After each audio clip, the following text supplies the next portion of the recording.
সম্মানিত দর্শক এবং শ্রোতাবৃন্দ, আমি যশোরী বাংলাদেশি সেবা পার্টির পক্ষ থেকে আপনাদের সকলকে জানাই আসসালামু আলাইকুম রহমতুল্লাহ। মার্চ ফর ইউনুস, এই যে একটি আন্দোলনের জন্য আমি যশোরী ডাক দিয়েছি, আপনারা কে কে থাকতে চান সেটি আপনাদের চিন্তা করতে হবে। তবে মনে রাখবেন, আমি ফিলিস্তিনের দুঃখী মানুষের সাথেই রয়েছি। তবে আমার এই ডক্টর মোহাম্মদ ইউনুসের জন্য যে ডাক দেওয়া, এটি মার্চ ফর গাজা নয়, মার্চ ফর ডেমোক্রেসিও নয়, এটি হলো মার্চ ফর ইউনুস নিয়ে ডাক দেওয়া। প্রথমে আমি আপনাদেরকে আল কোরআন থেকে জানিয়ে দিব যে আমি ডক্টর মোহাম্মদ ইউনুসকে নিয়ে কেন এই ডাক দিয়েছি। কোরআনের ৬৬ নম্বর সূরা আর তাহরিমের ৬ নম্বর আয়াতে আল্লাহ বলছেন, ইয়া আইয়ুহাল্লাযীনা আমানু কু আনফুসাকুম ওয়া আহলিকুম নারা ওয়াকুদুহা নাস ওয়াল হিজারাতু আলাইহা মালাইকাতুন গিলাদুন শিদাদুন লা ইয়াসুনাল্লাহা মা আমারাহুম ওয়া ইয়াফআলুনা মা ইউমারুন। তোমরা যারা ঈমান এনেছ শোনো, তোমরা নিজেদেরকে অতঃপর নিজ পরিবার পরিজনকে সেই আগুন থেকে বাঁচাবে যার ইন্ধন হচ্ছে মানুষ এবং পাথর, যেখানে রুক্ষ এবং দুর্ধর্ষ শক্তিধর মালাইকাদেরকে মোতায়েন করা হয়েছে। তারা আল্লাহ তাআলার কোনো হুকুমের নাফরমানি মোটেই করে না। তাদেরকে আল্লাহ যে হুকুম দেন তাই তারা পালন করে। এই আয়াতের দৃষ্টিতে আমি না ভারতের মার্চের জন্য লং মার্চ করতে রাজি, না ফিলিস্তিনের জন্য লং মার্চ করতে রাজি। কারণ আমাকে প্রথমে দেখতে হবে আমার এই ভূখণ্ড যেখানে আমি জন্ম নিয়েছি, যেটি একের পর এক স্বাধীন হয়েও এখানের মানুষ গোলামির জিনজির থেকে রক্ষা পায়নি। হোক সেটি ব্রিটিশ ভারতের যুগে, হোক সেটি মুঘলদের যুগে, হোক সেটি আজাদ হিন্দের যুগে, হোক সেটি পাকিস্তান তথা পশ্চিম পাকিস্তান এবং পূর্ব পাকিস্তানের যুগে, হোক সেটি হিন্দুস্তানের যুগে, আর হোক সেটি নতুন বাংলাদেশের যুগে। তাই আমি আপনাদের সকলকে বলতে চাই, ডক্টর মোহাম্মদ ইউনুস স্যার তিনি বলেছিলেন এদেশে ন্যায় বিচার কায়েম করতে হবে, আর ন্যায় বিচার কায়েম হলে সবাই সঠিক বিচার পাবে। ন্যায় বিচারে লেখা নেই যে হিন্দু, বৌদ্ধ, খ্রিস্টান বা মুসলমান এদের আলাদা আলাদাভাবে বিচার করতে হবে, না। তো আমি ডক্টর মোহাম্মদ ইউনুস স্যারকে বলতে চাই, ন্যায় বিচার নিয়ে এই রব্বানি প্ল্যানে ৫ নম্বর সূরা আল মায়েদার ৪৫ নম্বর আয়াতে আল্লাহ এভাবে বলে দিয়েছেন, ওয়া কাতাবনা আলাইহিম ফিহা আন্না নাফসা বিন নাফস ওয়াল আইনা বিল আইন ওয়াল আনফা বিল আনফ ওয়াল উযুনা বিল উযুন ওয়াস সিন্না বিস সিন ওয়াল জুরুহা কিসাস ফামান তাসাদ্দাকা বিহি ফাহুয়া কাফারাতুল্লাহ ওয়া মান লাম ইয়াহকুম বিমা আনজালাল্লাহু ফাউলাইকা হুমুজ জালিমুন। আর আমি মানুষের জন্য বিশেষ আইনে লিখে দিয়েছি, জানের বদলে জান, নাফসা বিন নাফসি, চোখের বদলে চোখ, নাকের বদলে নাক, কানের বদলে কান, দাঁতের বদলে দাঁত, আর সব রকমের জখমের বদলা ঠিক এই হিসেবে। কিন্তু যদি কেউ তা সদাকা করে দেয়, মাফ করে দেয়, তবে সেটা তো তার জন্য কাফারা, দাবি অনুযায়ী প্রতিদান হিসেবে গণ্য হবে। যে বিচারকেরা আল্লাহ তাআলা নাজিল করা বিধান মোতাবেক ফয়সালা দেয় না, এমন ধরনের বিচারক সমাজিত দুর্নীতি বা জালিম। এই আয়াতের মাধ্যম দিয়ে আমি শতাব্দী শ্রেষ্ঠ মির্জাফর খ্যাত আসিফ নজরুলকে বলতে চাই, যদি এই প্ল্যান মতে আপনি বিচার না করতে পারেন, এই কালে এবং পরকালে আপনাকে অনেক অপমান সহ্য করতে হবে, আল্লাহ তাআলার কাছে আপনাকে জবাবদিহি করতে হবে। ডক্টর মোহাম্মদ ইউনুস স্যার দেশকে গড়ার জন্য তিনি চান সংস্কার করতে। সংস্কারের জন্য আমি ৪ নম্বর সূরা আন-নিসার ৫৮ নম্বর আয়াত ওনাকে জানিয়ে দিতে চাই। আল্লাহ বলছেন, ইন্নাল্লাহা ইয়া'মুরুকুম আন তুআদ্দুল আমানাতি ইলা আহলিহা ওয়াইদা হাকামতুম বাইনান নাসি আন তাহকুমু বিল আদল ইন্নাল্লাহা নি'ম্মা ইয়াইযুকুম বিহি ইন্নাল্লাহা কানা সামিআন বাসীরা। নিশ্চয় আল্লাহ তোমাদেরকে হুকুম দিচ্ছেন আমানত হিসেবে তোমরা যে কোনো পদে ওই লোকদেরকে বসাবে যারা সেই পদের উপযুক্ত, আর লোকদের মধ্যে মিটমাট করার সময় ন্যায় বিচার মোতাবেক ফয়সালা করবে। নিশ্চয় আল্লাহ কোরআন দ্বারা অতি উত্তম নিয়ামতের ওয়াজ করছেন। নিশ্চয় আল্লাহ সব শুনছেন, আল্লাহ সব কিছুতে দেখছেন। আশা করি এই আয়াতগুলিকে সামনে রেখে ডক্টর মোহাম্মদ ইউনূস স্যার তিনি দেশকে এগিয়ে নিয়ে যাবেন। এবার আসুন নির্বাচন নিয়ে যারা তাসবিহ পড়ছেন এই মুহূর্তে, নির্বাচন একটি ভাওতাবাজি। কেন ভাওতাবাজি তা আমি বুঝিয়ে আপনাদেরকে বলবো। আশা করি আপনারা এই ভাওতাবাজি বুঝতে পারবেন। ধরুন বাংলাদেশ মোট 100 জন ভোটার রাখে, এই দেশে 100 জন ভোটার আছে।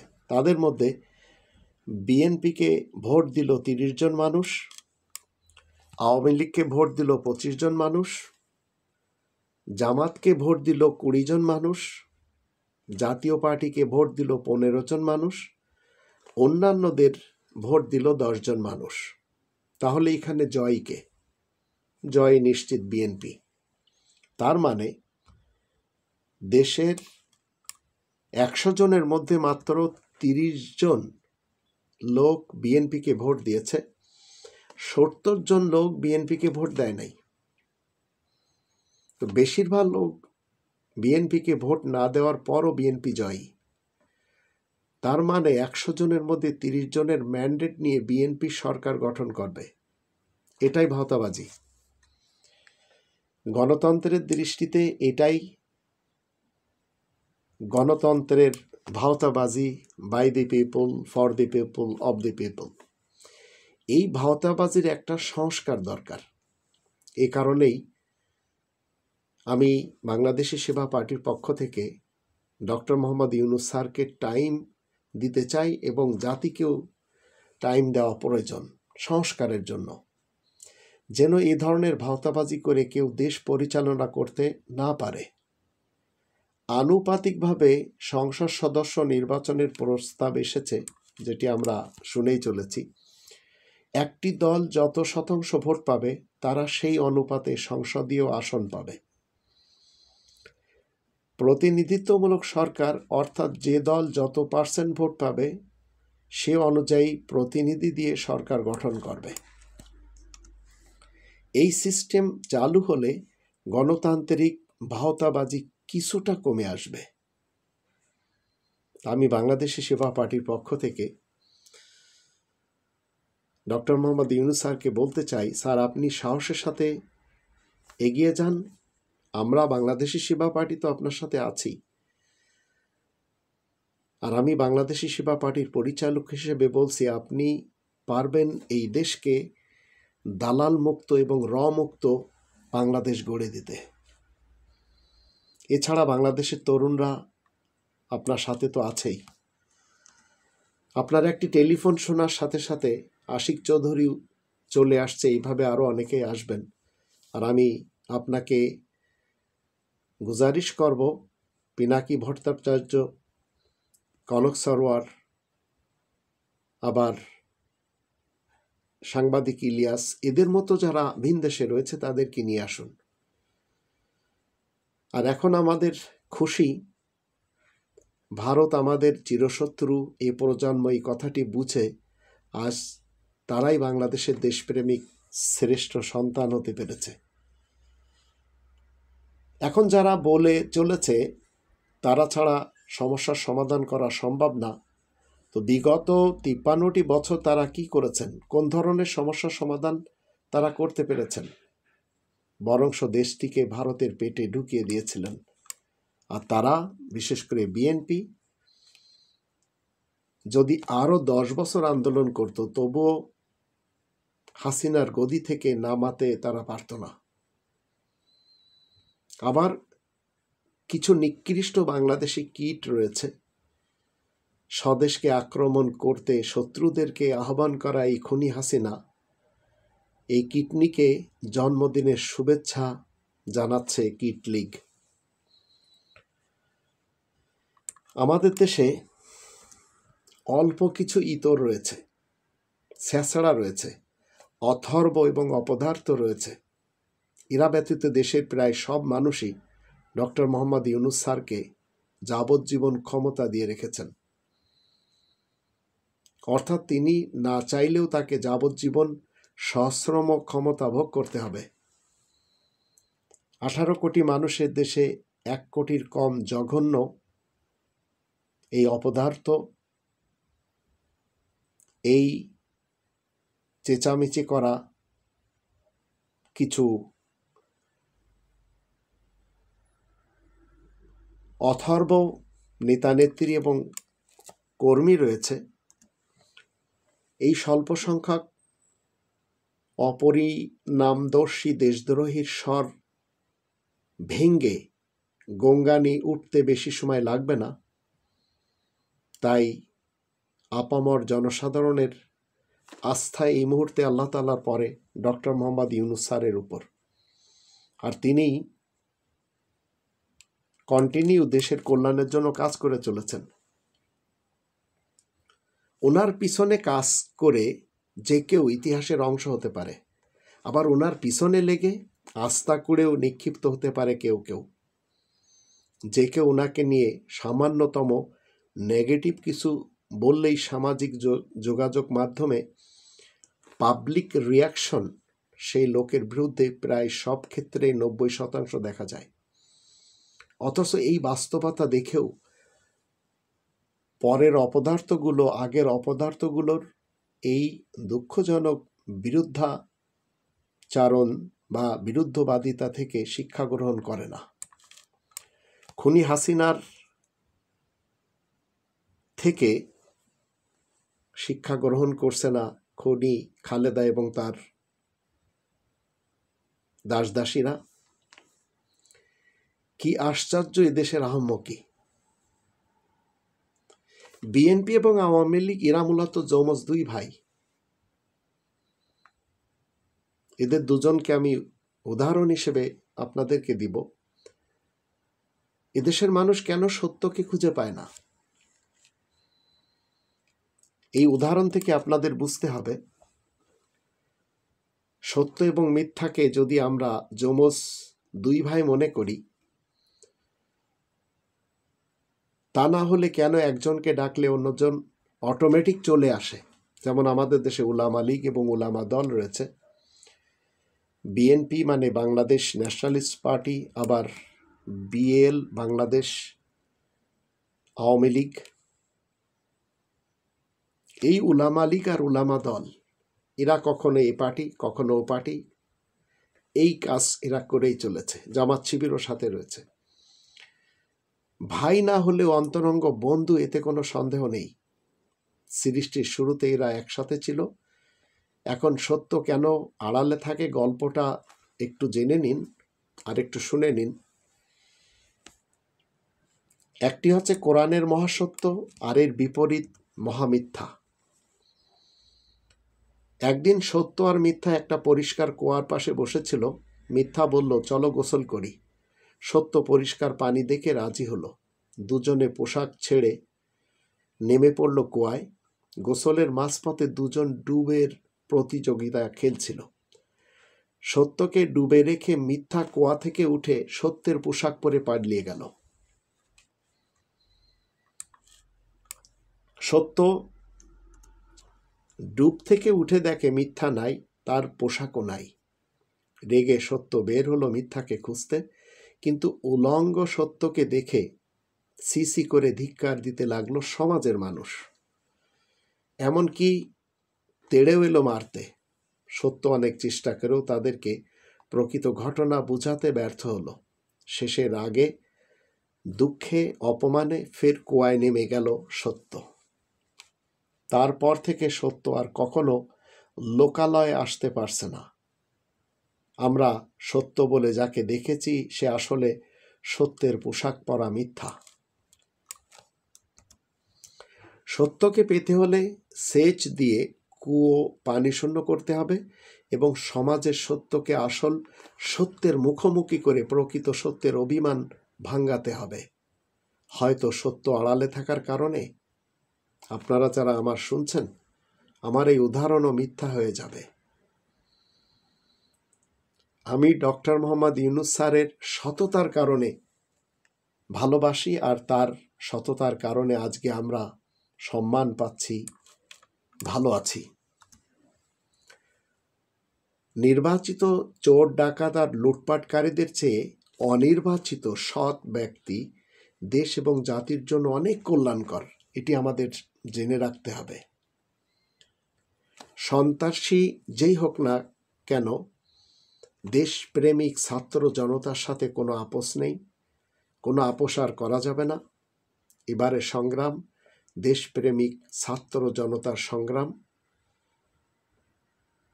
এটি আমাদের বুকের ভিতরে ধারণ করতে হবে। আর আমাদের দেশের উলামা লীগ, উলামা দল, বিএনপি এবং আওয়ামী লীগ, এদেরকে সামনে রেখে আমি আপনাদের একটি শকুনের বাচ্চার ঘটনা বলবো, যে তার বাপের কাছে বায়না ধরল, বাবা আমি মানুষের মাংস খাবো। শকুন বলল, ঠিক আছে বেটা, সন্ধ্যার সময় এনে দেব। শকুন উড়ে গেল, আর আসার সময় মুখে এক টুকরা শূকরের মাংস নিয়ে এসে বাসায় রাখল। বাচ্চা বলল, বাবা এটা তো শূকরের মাংস, আমি তো মানুষের মাংস খেতে চাই। বাবা বলল, অপেক্ষা করো বাবা। শকুনটা আবার উড়ে গেল, আর আসার সময় এক মরা গরুর মাংস নিয়ে এলো। বাচ্চা বলল, বাবা এটা তো গরুর মাংস নিয়ে এসেছো, আমি তো মানুষের মাংস খেতে চাই, মানুষের মাংস কোথায়? এবার শকুন কি করলো? শকুনটা দুটো টুকরো একসাথে মুখে নিয়ে উড়াল দিল, আর শূকরের মাংসটি একটা মসজিদের পাশে আর গরুর মাংস একটা মন্দিরের পাশে ফেলে দিয়ে চলে এলো। কিছুক্ষণের মধ্যেই সেখানে শুরু হলো দাঙ্গা হাঙ্গামা। কয়েকশো মানুষের লাশ পড়ে গেল। তখন গাছের ডাল থেকে নেমে বাপ বেটা মিলে খুব তৃপ্তিতে মানুষের মাংস খেল। বাচ্চাটা খেতে খেতে জিজ্ঞেস করলো, বাবা এত মানুষের মাংস এখানে কি করে এলো? শকুন বলল, এই মানুষ জাতটাই এরকম, সৃষ্টিকর্তায় এদেরকে 17 নম্বর সূরা বানী ইসরাইলের 70 নম্বর আয়াতে বলে দিয়েছেন, ওয়ালাকাদ কাররামনা বানি আদম, বানি আদমকে আমি সম্মান দিয়েছি। তো এই আয়াত মতে সম্মানী মানুষ হিসেবে আল্লাহ সৃষ্টি করলেও এরা নিজেদের বানানো ধর্ম, রাজনীতি, এই দুটিকে নাম দিয়ে এদেরকে আমাদের থেকেও হিংস্র বানানো যায়। যার ফলে তুমি দেখলে আমি কিভাবে এদেরকে এই মারামারিতে এনে দাঁড় করালাম। আর এটি আমাদের দেশের ধর্মজীবী মোল্লা এবং দুর্নীতিবাজ পলিটিশিয়ান এরা করতেই পারে। ভারত উপমহাদেশের ঘটনা এইভাবেই ঘটানো হয়েছে ব্রিটিশদের মাধ্যম দিয়ে। বাচ্চা তখন বলল, তুমি ধর্মকে ব্যবহার করলে কেন? কতগুলো নিরীহ লোক মারা গেল, রাজনীতি করলেই তো পারতে। বাবা হেসে উত্তর দিল, তাতেও নিরীহ লোকগুলোই মারা পড়ত। ধর্মটা আবেগের জায়গা, তার ফলটাও তাৎক্ষণিক হয়। তুমি আজই খেতে চেয়েছিলে, তাই ধর্মটাকে ব্যবহার করলাম। রাজনীতিটা কুটিল এবং জটিল, এটি শুরু হয়ে একটু সময় নেয়, কিন্তু একবার দাঙ্গা বাঁধলে সেটি আর থামে না। বাচ্চা বলল, বাবা তোমার তো অনেক বুদ্ধি। শকুন বলল, আরে ধুর, এটা তো আমি মুসলমান, শিয়া, সুন্নি, সালাফি এবং হিন্দু মানুষের কাছ থেকে শিখেছি। এদের একটা অংশ যখনই কোনো অনিষ্ট করার চেষ্টায় ব্যর্থ হয়, তখনই সহজ রাস্তা হিসেবে হয় ধর্মকে নয়তো রাজনীতিকে ব্যবহার করে। তো মনে রাখবেন, এটি ভারত বর্ষের দেশগুলিতে আমরা দেখতে পাচ্ছি। এই মুহূর্তে নির্বাচন হলে দেশের মারাত্মক ক্ষতি হবে অনেকে বলে চলেছেন। তাদের কথা ঠিক। যা দেশপ্রেমিক জনগণ উপলব্ধি করতে পারলেও দলবাজ নেতারা স্বার্থ রক্ষায় ব্যস্ত। আমি বাংলাদেশ সেবা পার্টির পক্ষ থেকে একজন রাজার রাজত্ব কায়েম করার জন্য চেষ্টা সাধনা করে চলেছি। আমি গণতন্ত্র, রাজতন্ত্র, সমাজতন্ত্র এবং মোল্লাদের তন্ত্রের বিপরীত রব্বানি তন্ত্র মানি। আর এই রব্বানি তন্ত্র যখন এদেশে কায়েম হবে, তখন ৮ নম্বর সূরা আল আনফালের প্রথম আয়াতের দৃষ্টিতে খনিজ সম্পদের অর্থ জনগণের মাঝে বন্টন করে দেওয়া হবে। ইয়াসআলুনাকা আনিল আনফাল কুলিল আনফালু লিল্লাহি ওয়ার রাসূল ফাত্তাকুল্লাহা ওয়া আসলিহু যাতা বাইনিকুম। নিজেদের মধ্যেকার লোকদের দাঁড় করানোর জন্য খনিজ সম্পদের অর্থ বন্টন করা হবে। খনিজ সম্পদের একটি ব্যাখ্যা হলো দেশের রাজস্ব ভাণ্ডার। তাতে কি হবে? ২০ নম্বর সূরা তাহা এর ১১৮, ১১৯ আয়াত দুটির দৃষ্টিতে ইন্নালাকা আল্লা তাজুআ ফিহা ওয়ালা তা'রা ওয়া আন্নাকা লা তাযমাউ ফিহা ওয়ালা তাদহা। প্রত্যেকটি নাগরিক ছাদের বাড়ি পাবে, পানীয় জল পাবে, খাদ্য খাবার পাবে, কাপড় চোপড় পাবে। আমাদের এই নতুন বাংলাদেশ আমরা সবাই দেখে নিলাম, ১৬ বছর মন্ত্রিত্ব পেয়েও পালানোর সময় নিজের স্যান্ডেলটি নিয়ে যেতে পারেনি। তো এদেরকে দেখে পরবর্তী জেনারেশন যারা আবার এইভাবে গদি দখল করবে, তাদেরও চিন্তা করতে হবে, তাদের মাথায় এটি রাখতে হবে।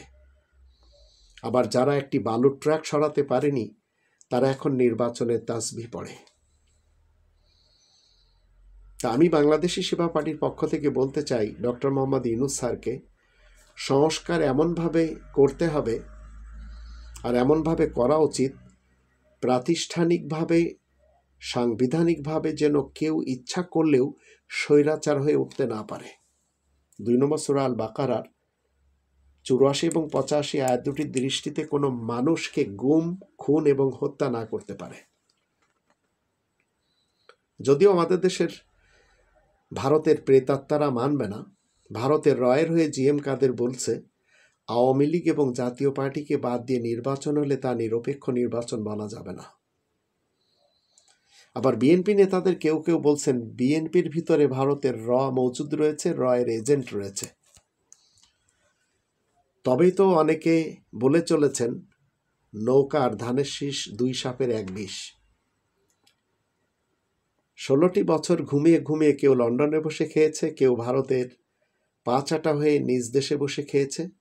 এখন তারা নির্বাচনের তসবিহ জপছে, অথচ জাতি চাচ্ছে ডক্টর মোহাম্মদ ইউনূস স্যারকে যদি ৫ বছর সময় দেওয়া হয়, তাহলে তিনি দেশকে ৫৫ বছরে এগিয়ে নিয়ে যাবেন। আমিও সেই লোকদের সাথে একমত। আবার মির্জা ফখরুল সাহেব বলেছেন, তিনি সকালে, দুপুরে, বিকেলে, সন্ধ্যা এবং রাতে বোল পাল্টান, আওয়ামী লীগ ছাড়া নির্বাচন গ্রহণযোগ্য হবে না। জাতি ওনার মুখ থেকে এই যে কথা কে বের করাচ্ছে, এটি কিন্তু জেনে গেছে। জনগণের জন্য কেউ বিএনপি মন্ত্রী হয় না। সবাই নিজ পরিবারের, নিজ সন্তানদের, আবার নিজেদের পকেট ভারী করার জন্য মন্ত্রী, এমপি এবং বড় বড় নেতা, নেত্রী আর কর্মী হয়। এটাই বাংলাদেশের প্রেক্ষাপটে সবাই জেনে গেছে। দেশের মানুষকে নিপীড়নের ছায়া থেকে বের করে আনার কাজ করে চলেছেন ডক্টর মোহাম্মদ ইউনূস স্যার। কিন্তু তাকে আজ ভারতের কথামতো পিছনে ঠেলে দেওয়ার জন্য মীর জাফর খ্যাত কিছু লোক তারা চাচ্ছেন দ্রুত নির্বাচন দিতে। আর এই তসবিহ পড়তে পড়তে মির্জা ফখরুল ইসলাম আলমগীর সাহেব তো আধা পাগল হয়ে গেছেন অনেকের মতে। আবার অনেকের ধারণা হলো ওনাকে পাবনাতে পাঠিয়ে দেওয়া উচিত। আবার বিএনপির ভিতরে এমন কিছু অপদার্থ রয়েছে যারা তিনটি জিনিসকে আঁকড়ে ধরে, তিনটি জিনিসকে পুঁজি করে রাজনীতি করতে চায়। একটি হচ্ছে মুক্তিযুদ্ধ, একটি হচ্ছে শেখ মুজিবুর রহমান, একটি হচ্ছে জিয়াউর রহমান। এই তিনটি জিনিস পুঁজি করে যারা রাজনীতি করেছে তাদেরকে এখন আর জাতি চায় না। আবার এই বিএনপির কেউ বলছেন এখন যদি বিএনপি একটা ধাওয়া দেয় তাহলে অনেকের অস্তিত্ব থাকবে না। আর আমি বাংলাদেশি সেবা পার্টির পক্ষ থেকে মনে করি এটি ওদের খেয়ালি পোলাও, যা ওরাই পাকায়ে খেয়ালে খাচ্ছে। আমি বাংলাদেশি সেবা পার্টির পক্ষ থেকে বলতে চাই, এরকম একটি সরকার বাংলাদেশ কখনো দেখে নাই, যাকে দেশের সবাই পছন্দ করছে, আন্তর্জাতিকভাবেও সবাই সাপোর্ট করে চলেছে। আর তিনি হলেন ডক্টর মোহাম্মদ ইউনূস। বিএনপির দুদু সাহেব বলেছেন, বিএনপি রাস্তায় নামার আগে নির্বাচন দেন, না হলে হাসিনার দিকে তাকান। এটি কেন বলছেন? জাতি জানে এটা ওনার নিজের কথা না, এটা হাসিনা থাকলে তো কোনোদিন এরকম কথা ওনার বলার সাহসও থাকতো না। কিন্তু ইনার মুখ থেকে ভারতের বলাচ্ছেন। রুমিন ফারহানা তিনি বলেছেন, টেন্ডারবাজি, চাঁদাবাজি, জমি দখল এত বেশি করছে বিএনপি নেতাকর্মীরা যে এদেরকে কন্ট্রোল করা যাচ্ছে না। বিএনপির নেতাকর্মীরা তারেক রহমানের জন্য এখন চাঁদা কালেকশন করছে এবং বলছে কি তারেক ভাই আসবে তাই টাকা দিন। এটাই কিন্তু বিএনপি যারা করে, যুব দল বলেন, এদেরই ছাত্র দল, এদেরই এটি হচ্ছে সিম্বল। যারা বলে চলেছেন রাজনীতিবিদদের অনেকে যে ডক্টর মোহাম্মদ ইউনূস দেশকে ধ্বংস করে দিয়ে চলেছেন, তাহলে তাদের কথাই যদি সঠিক হয়, তার অধীনে সুষ্ঠু নির্বাচন আপনারা কেমনে মানবেন? আবার ডিসেম্বর পর্যন্ত অপেক্ষাও বা কেন? আপনারা দেশকে ভালোবেসে থাকলে তাহলে কেন আপনারা মাঠে নামছেন না? আপনাদের কথা মতে যদি আপনারা দেশ এবং জনগণকে ভালোবাসেন তাহলে সরকারকে নিয়ে মাঠে নামুন। দেখুন জনগণ আপনাদের পক্ষে থাকে না আপনাদের বিপক্ষে, তারাও মাঠে নামে। তো এই কথাগুলি আপনারা কেন বলে চলেছেন? আপনারা যখন দেখছেন যে ডক্টর ইউনূস দেশের ক্ষতি করছে, তাহলে ডিসেম্বর পর্যন্ত অপেক্ষা কেন? আপনারা তার কাছে যান এবং যে বলেন যে আপনি দেশ ছেড়ে চলে যান, নির্বাচন দিয়ে আপনি অন্যত্র চলে যান, আমরা দেশকে সঠিকভাবে এগিয়ে নিয়ে যাব। পারবেন? বুকের পাটা আছে?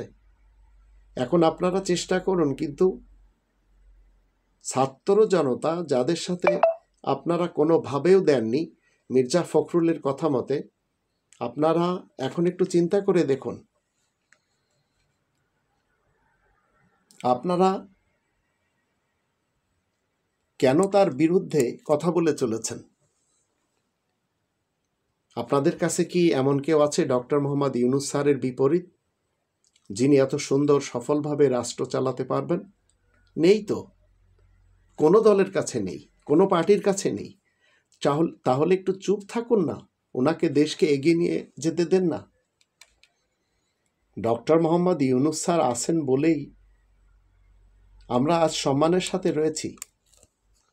সম্মানের সাথে আমরা 2025 সালের রমজান মাস আবার ঈদ উদযাপন করতে পারলাম।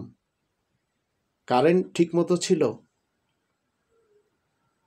ডক্টর মোহাম্মদ ইউনূস স্যার কি বলেছেন যে পলিটিক্যাল পার্টির সকলে আমার কাছে আসে, তখন তাদের একটা কথা থাকে একরকম, আবার যখন চলে যাওয়ার পরে তারা পিছনে অন্য কথা বলে।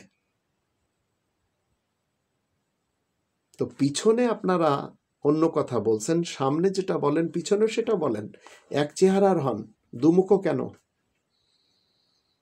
তো ভারতের গোয়েন্দা সংস্থা রয়ের বেঁধে দেওয়া যে আপনাদের বডি থেকে নিষ্কাশন হয়, যা এতটাই গন্ধ যে জাতি এই গন্ধ আর নিতে পারছে না।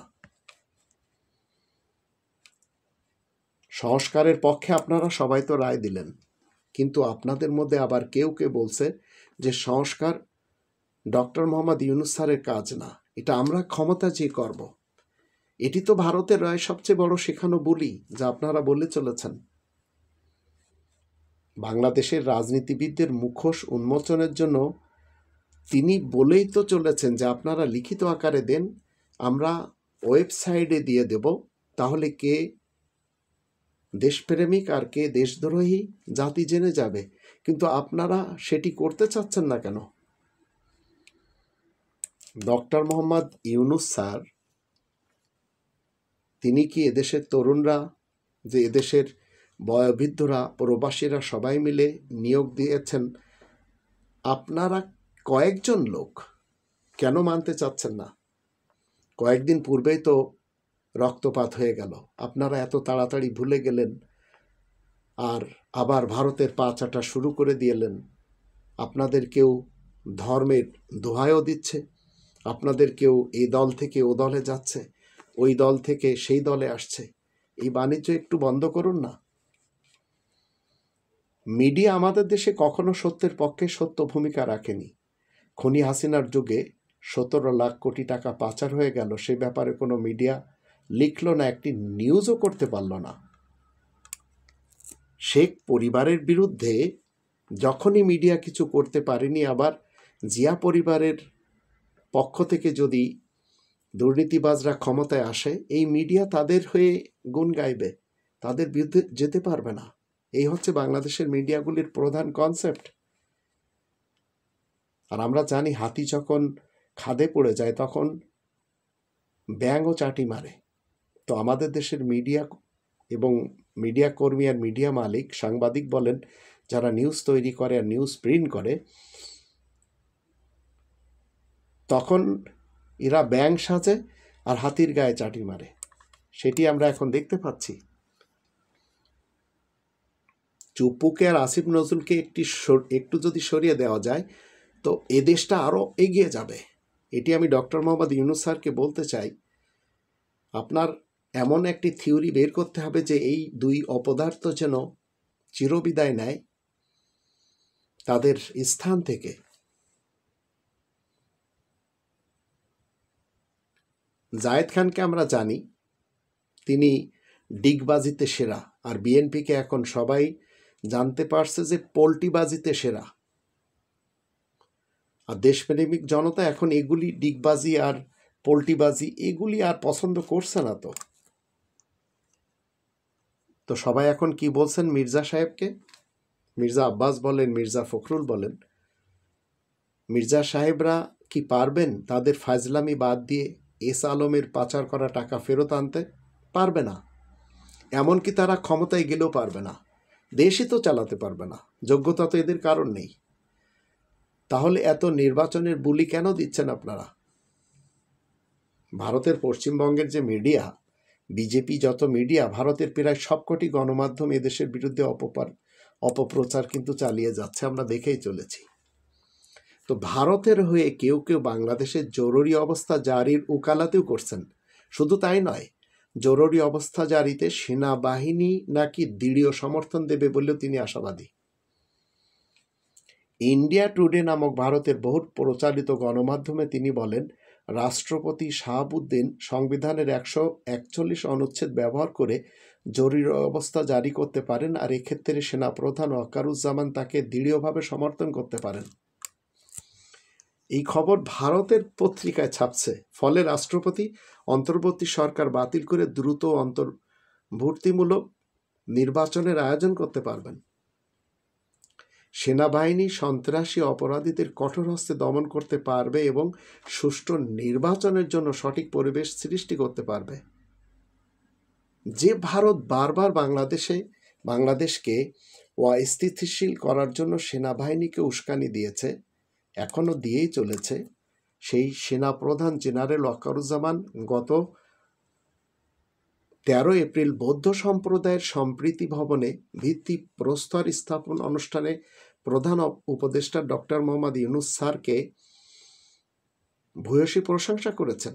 তিনি বলেছেন, প্রধান উপদেষ্টা ডক্টর ইউনূস এ সম্প্রীতি ভবন নির্মাণে তাকে সেনাপ্রধানকে অনুপ্রাণিত করেছে। এজন্য সেনাপ্রধান বলেন তিনি ডক্টর ইউনূসের প্রতি কৃতজ্ঞ। অথচ ভারতের পত্রপত্রিকা এবং খবর বলছে ভিন্ন। তো ভারত যখন বুঝলো কোনোভাবেও ইন্টারিম সরকারকে হটানো যায় না, তখন তারা অর্থনৈতিক অস্ত্র প্রয়োগ করলো। তারা নেপাল ও ভুটান ছাড়া পৃথিবীর অন্য সব দেশে বাংলাদেশের ট্রান্সশিপমেন্ট সুবিধা একতরফাভাবে বাতিল করল। তৎক্ষণাৎ ডক্টর মোহাম্মদ ইউনূস স্যার এবারও এতটুকু বিচলিত না হয়ে সিলেট বিমানবন্দর দিয়ে অধিক পরিমাণ কার্গো বিমান চলাচলের নির্দেশ দেন। একই সঙ্গে তিনি শাহজালাল বিমানবন্দরের 3rd টার্মিনাল উদ্বোধন 1 বছরের মধ্যে সম্পন্ন করার নির্দেশ দিয়েছেন। ভারত বুঝতে পারছে ইন্টারিম সরকার এবং ডক্টর মোহাম্মদ ইউনূসকে কোনো অবস্থাতে নত করা সম্ভব না। সেজন্য তারা মনে করছে নির্বাচন ছাড়া ডক্টর ইউনূসকে সরানো সম্ভব না। তাই তারা বাংলাদেশের নির্বাচন দ্রুত অনুষ্ঠান করার জন্য উঁচু গলায় কথা বলছে। বাংলাদেশে কবে নির্বাচন হবে, কিভাবে নির্বাচন হবে, সেটি একান্তই বাংলাদেশের আভ্যন্তরীণ ব্যাপার। কিন্তু ভারতের যারা পা চাটে তাদের দিয়ে তসবি পড়ানো হচ্ছে। তো এ ব্যাপারে ভারত কথা বলার কে? সাধারণভাবে ভারতের এবং বিশেষভাবে পশ্চিমবঙ্গের কথাবার্তা দেখে মনে হচ্ছে বাংলাদেশে নির্বাচনটাই যেন তাদের অর্থাৎ ভারতের একমাত্র এজেন্ডা। বাংলাদেশের সেনাপ্রধান জেনারেল ওয়াকারুজ্জামান বলেছিলেন, সরকার সর্বোচ্চ 18 মাসের মধ্যে নির্বাচন দেবে। বিদেশি একাধিক দৈনিক পত্রিকা এবং নিউজ এজেন্সির কাছে প্রদত্ত সাক্ষাৎকারে ডক্টর মোহাম্মদ ইউনূসও এই রকম কথা বলেছেন, অর্থাৎ 18 মাসের মধ্যে নির্বাচন হবে। ওইভাবে হিসাব করে তখন অনেক ধারণা করেছিলেন অনেকে যে এই 18 মাস শেষ হবে আগামী বছরের জুনে। তো আমাদের আভ্যন্তরীণ বিষয়ে ভারত নাক গলানোর নয়, রীতিমতো সরাসরি হস্তক্ষেপ করে চলেছে। কেন করছে? রাইজিং ভারত নামক একটি ভারতীয় গণমাধ্যমে ভারতের পররাষ্ট্রমন্ত্রী এস জয়শঙ্কর বলেছেন, বাংলাদেশ নিয়ে ভারতের অনেক উদ্বেগ রয়েছে। এর মধ্যে 3টি হলো ভারতের বিরুদ্ধে বাংলাদেশকে রেটরিক, এখানে রেটরিক বলতে তিনি বিষোদ্গার বুঝিয়েছেন। অপরটি হলো র্যাডিক্যালিজম, এখানে র্যাডিক্যালিজম বলতে ইসলামিক চরমপন্থা বুঝিয়েছেন। আর তৃতীয়টি কি? সেটি হলো মাইনরিটি পারসিকিউশন, অর্থাৎ সংখ্যালঘুদের উপর অত্যাচার। তো জয়শঙ্কর আরও বলেন, গণতন্ত্রের মূল কথা হলো নির্বাচন। নির্বাচনের মাধ্যমে জনগণের রায় নেওয়া হয় বা রায় রিনিউ করা হয়। রিনিউ শব্দটি জয়শঙ্করের ভাষা। তাই ভারতীয় পররাষ্ট্রমন্ত্রীর বক্তব্য, বাংলাদেশ সরকার যত দ্রুত সম্ভব নির্বাচন দিক। এর আগে তাদের পররাষ্ট্র মন্ত্রণালয়ের মুখপাত্র রণধীর জয়সওয়াল বলেছেন, বাংলাদেশ গণতন্ত্রে উত্তরণের জন্য একটি অন্তর্ভুক্তিমূলক নির্বাচন দিক। বলা বাহুল্য, অন্তর্ভুক্তিমূলক নির্বাচন বলতে তারা সব রাজনৈতিক দল অর্থাৎ আওয়ামী লীগের অংশগ্রহণকেই বুঝিয়েছেন। এর কিছুদিন আগে ভারতের সেনাপ্রধান জেনারেল ত্রিবেদী যা বলেছেন সেটি আরও মারাত্মক। তিনি বলেন, ভারতের আর্মির সঙ্গে বাংলাদেশের আর্মির যোগাযোগ কোনো সমস্যা নেই, কিন্তু সরকারের সঙ্গে ভারতের স্বাভাবিক সম্পর্ক গড়তে গেলে নির্বাচিত সরকারের সঙ্গে গড়তে হবে। অন্য কথায় তারা ডক্টর মোহাম্মদ ইউনূস সরকারকে স্বীকৃতি দিতে চাননি। সেজন্যই গত সেপ্টেম্বরে নিউ ইয়র্কে ডক্টর ইউনূস স্যারের সঙ্গে নরেন্দ্র মোদী দেখা করেননি। থাইল্যান্ডে সদ্য সমাপ্ত এই যে মিটিং, সেই মিটিংয়ের তিনি ডক্টর ইউনূস স্যারের সঙ্গে দেখা করতে চাননি। চীনের প্রেসিডেন্টের সঙ্গে বৈঠকের সময় ডক্টর ইউনূস স্যার বলেছিলেন, ভারতের 7 সিস্টার্স ল্যান্ডলকড অর্থাৎ স্থল বেষ্টিত এইসব রাজ্যের সমুদ্র প্রবেশের পথ হলো বাংলাদেশ। বাংলাদেশ এ জল প্রধানের অভিভাবক। এ মন্তব্যের কারণে নরেন্দ্র মোদী ডক্টর ইউনূসের সঙ্গে বৈঠক করেছেন। ডক্টর ইউনূসের এই দুটি মন্তব্য ভারত দারুণ চটেছে, কিন্তু এতে গোসা করার কি আছে? সেভেন সিস্টার তো স্থল বেষ্টিত। আসলে ভারতের মাথা ব্যথা অন্যত্র। প্রেসিডেন্ট শি জিনপিং এর সঙ্গে বৈঠকের সময় ডক্টর ইউনূস তার ভীষণ তুলে ধরেছিলেন। তিনি কি বলেছিলেন? নেপাল, ভুটান, বাংলাদেশ, আরাকান এবং সেভেন সিস্টার্স নিয়ে একটি অর্থনৈতিক অঞ্চল গড়ে তুলবে। এক্ষেত্রে শিল্পায়নে চীনের বিপুল অভিজ্ঞতা কাজে লাগালে চীন যেমন এই অঞ্চলে তার পণ্য রপ্তানি করতে পারবে, তেমনই অঞ্চলভুক্ত 4টি দেশ এবং সেভেন সিস্টার্স চীনে নিজেদের পণ্য রপ্তানি করতে পারবে। তাছাড়া এই 4টি দেশ এবং সেভেন সিস্টার্স নিজেদের পণ্য নিজেদের মধ্যে আদান প্রদান করতে পারবে। ডক্টর মোহাম্মদ ইউনূস স্যারের এই ভীষণই ভারতের গায়ে জ্বালা ধরিয়েছে। তাই তারা আদা পানি খেয়ে ডক্টর ইউনূসের সঙ্গে শত্রুতায় লিপ্ত হয়েছে। আর আমাদের দেশে যারা ভারতপন্থী তাদের দিয়ে হরেক রকমের তসবি জপাচ্ছে। ভারত যত ডক্টর ইউনূসের শত্রুতা করছে, ততই ডক্টর ইউনূস বাংলাদেশের জনগণের কাছে বেশি পপুলার হচ্ছেন। এখন ভারত বুঝতে পারছে নির্বাচন ছাড়া ডক্টর ইউনূসকে ক্ষমতা থেকে সরিয়ে দেওয়া সম্ভব নয়। তাই তারা অবাঞ্ছিতভাবে বাংলাদেশের অভ্যন্তরীণ ব্যাপার দ্রুত নির্বাচন অনুষ্ঠান কিভাবে দেওয়া যায় প্রকাশ্য হস্তক্ষেপ করছে। আর এদের মুখপাত্র হিসেবে জিএম কাদের বলেন, মির্জা ফখরুল বলেন, মির্জা আব্বাস বলেন, এরা সবাই মরিয়া হয়ে উঠেছে। ঠিক ভারত মরিয়া হয়ে গেছে ডক্টর ইউনূসকে উৎখাতের জন্য। তারা তো জুলাই বিপ্লব থেকে উদ্ভূত সরকারকে মানতেই চাচ্ছিল না। বিগত 8 মাস ধরে ডক্টর ইউনূসের ইন্টারিম সরকারকে ডিস্টাবিলাইজ করার জন্য তারা অসংখ্য প্রচেষ্টা চালিয়ে চলেছে।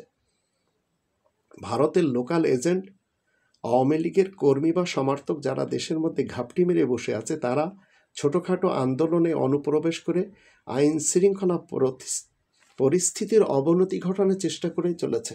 যদিও আমাদের দেশের এখন ডিএমবি প্রধান তিনি সুন্দর সুন্দর পদক্ষেপ নিচ্ছেন যেন তারা সর্বদা ব্যর্থ হয়, আর ব্যর্থ হয়ে চলেছে। যারা বলছে নির্বাচিত সরকার দরকার এবং ইউনূস সরকার ব্যর্থ, তাহলে তারা কেন তার উপরে আস্থা রেখে বসে আছে? রয়ের সঙ্গে মিটিং করে বাংলাদেশে রাজনীতি করা থেকে আমাদের ভারতপন্থীদের বিরত থাকতে হবে। প্রতিবেশী দেশ ভারতের গোয়েন্দা সংস্থা রয়ের কাছ থেকে প্রেসক্রিপশন নিয়ে এদেশে এসে বাংলাদেশে রাজনীতি করতে যারা চায়, তারা কোনোভাবেও এদেশের ভালো কিছু চায় না। এটি আমাদের সবসময় মনে রাখতে হবে। ভারতের প্রধানমন্ত্রী, পররাষ্ট্রমন্ত্রী এবং পররাষ্ট্র সচিব বলেছেন, ভারত পিপল টু পিপল, অর্থাৎ ভারতের জনগণের সঙ্গে বাংলাদেশের জনগণের সম্পর্ক রচনা করবে। এমন কথা কিন্তু মধুর বাক্য নয়। ওদের কথা এবং কাজে কোনো কালেও মিল পাওয়া যায়নি এবং যাবেও না। তো বাংলাদেশের কোটি কোটি মানুষ ছাত্র নেতাদের নেতৃত্বে শেখ হাসিনাকে তাড়িয়েছে। পৃথিবীর কোনো দেশ হাসিনাকে গ্রহণ করতে রাজি হয়নি। এটিও ভারতের অনেকে এখন মুখ খুলে বলেও চলেছেন। শেখ হাসিনা ভারত থেকে এসেছিলেন, আবার ভারতেই আল্লাহ তাআলা তাকে ফিরিয়ে দিলেন। তবে ডক্টর মোহাম্মদ ইউনূস স্যার বলেছিলেন, শেখ হাসিনা সেখানে থাকতে পারেন, তবে তাকে চুপ থাকতে হবে। কিন্তু ভারত সে কথায় কর্ণপাত করেনি। শেখ হাসিনা 2-4 দিন পরপরই তার অডিও মেসেজ ইউটিউবে আপলোড করে। এই আপলোড করার কারণে সর্বশেষ এই মেসেজে সোজা সাপটা আওয়ামী লীগ কর্মীদের নির্দেশ দিয়েছেন তারা যেন এবার পাল্টা আঘাত করে। আগে যেমন লগি বৈঠক তাণ্ডবে মানুষ মরেছে, এবার আবার চায়। অথচ আওয়ামী লীগ যারা করে চলেছে তারা একটু চিন্তা করতে রাজি না যে তাদের কোনো একটি অনুষ্ঠানে আওয়ামী লীগের বা শেখ পরিবারের কেউ আসবে না, বড় বড় কেউ আসবে না, সবাই পলাতক আর নিজ দেশে কেউ ঘুমটি মেরে আছে, আবার বাকিরা তো সব জেল খাটছে। তো বিভিন্ন গণমাধ্যমে খবর এসেছে ভারতে এখন 1 লাখ আওয়ামী কর্মী এবং সমর্থক অবস্থান করছে। এদের অধিকাংশ পশ্চিমবঙ্গে অবস্থান নিয়েছে, বাকিরা ত্রিপুরা, আসাম এবং দিল্লিতে আস্তানা গেড়েই চলেছে। কেন এদের শেল্টার দেওয়া হচ্ছে? শেখ হাসিনা ক্যাপ্টেন মাজেদকে ফেরত চেয়েছিলেন, ভারত ফেরত দিয়েছে এবং ক্যাপ্টেন মাজেদকে শেখ হাসিনা ফাঁসিও দিয়েছেন। তাহলে আইন আনুক বিচারের জন্য শেখ হাসিনা সহ বাংলাদেশের পলাতক সাবেক মন্ত্রী এবং এমপি যারা ভারতে রয়েছে তাদেরকে ফেরত দিবে না কেন? এটি বাংলাদেশের 18 কোটি মানুষের প্রশ্ন ভারতের কাছে। ভারত যখন তখন বাংলাদেশের হিন্দুদের উপর নির্যাতনের কথা বলে। এখন বাংলাদেশকেও দাবি করতে হবে ভারত যেন সে দেশের 20 কোটি মুসলমানদের উপর আর নির্যাতন না করে, শিখদের উপরেও নির্যাতন না করে, খ্রিস্টানদের উপরেও এবং বৌদ্ধদের উপরেও নির্যাতন না করে। মুসলমানদের উপর ভারতের নির্যাতনের কাহিনী বলতে গেলে একটি মহাকাব্য রচনা করা যেতে পারে। বাংলাদেশের হিন্দুদের উপর কোনো নির্যাতন হচ্ছে কিনা সেটি তারা সঠিকভাবে জানেও না, কিন্তু ভারতের মুসলমানদের উপর নির্যাতনের ধারাবাহিকতায় সর্বশেষ সংযোজন হলো ওয়াকফ আইন বাতিল। ভারতের সমগ্র মুসলমান সমাজ সেখানে অনেকটা দ্বিতীয় শ্রেণীর নাগরিকের মতো বসবাস করছে। এ ব্যাপারে প্রয়োজন হলে বাংলাদেশ থেকে আওয়াজ তুলতে হবে। আর যেন সে দেশে সংখ্যালঘু যারাই রয়েছেন, শুধু মুসলমান বলেই কথা না, এই হিন্দুত্ববাদী নিপীড়নের শিকার যেন না হয়। তাই আমি সর্বশেষ আপনাদের সকলকে বলতে চাই, আসুন আমরা ডক্টর মোহাম্মদ ইউনূস স্যারের সঙ্গে দিই। আল্লাহ ওনাকে দীর্ঘায়ু দান করুন এবং আমাদের দেশকে উনি এগিয়ে নিয়ে যান।